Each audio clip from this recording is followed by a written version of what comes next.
नमस्कार मित्रों, मैं हूँ कृष्ण। आप सबको गीता का ज्ञान देने आया हूँ।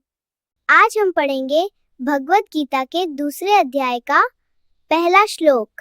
अब तक अर्जुन युद्ध छोड़ने का निर्णय ले चुका है और शस्त्र रख चुका है। वह अपनों के मोह में इतना डूब गया कि जीवन और कर्तव्य भूल बैठा है। संजय अपनी दिव्य दृष्टि से यह सब देख रहे हैं और धृतराष्ट्र को बता रहे हैं। तम तथा कृपयाविष्टमश्रुपूर्णाकुलेक्षणम् विषीदन्तमिदं वाक्यमुवाच मधुसूदनः।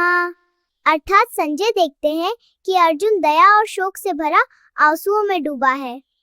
ऐसे शोक से घिरे अर्जुन को देखकर मैं उससे संबोधित करता हूँ। चलिए इस श्लोक के अर्थ को और गहराई से समझते हैं। रणभूमि में अर्जुन का मन दया से भर गया और निर्णय नहीं ले पा रहा।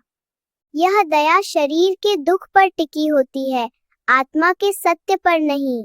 अर्थात ये दया भी सत्य नहीं, क्योंकि आत्मा की मंजूरी नहीं है इसमें। संजय मुझे मधुसूदन कह रहे हैं क्योंकि मैंने मधु असुर का वध किया था। वह समझ रहे थे कि मैं अब अर्जुन के अज्ञान रूपी असुर को मारने वाला हूँ, क्योंकि उसके मन का संशय ही उसका सबसे बड़ा शत्रु बन चुका होता है।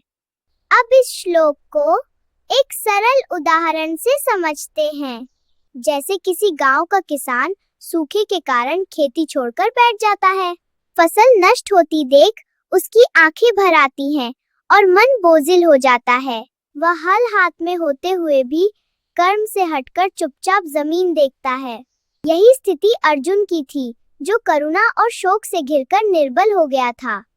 आशा है कि आप इस श्लोक की यह सरल बात गहराई से समझ पाए होंगे। बने रहिए मेरे साथ और जानिए इन श्लोकों की गहराइयों को। और हाँ, मेरे इन श्लोकों को और इनके पीछे छुपी बातों को शेयर करना मत भूलना।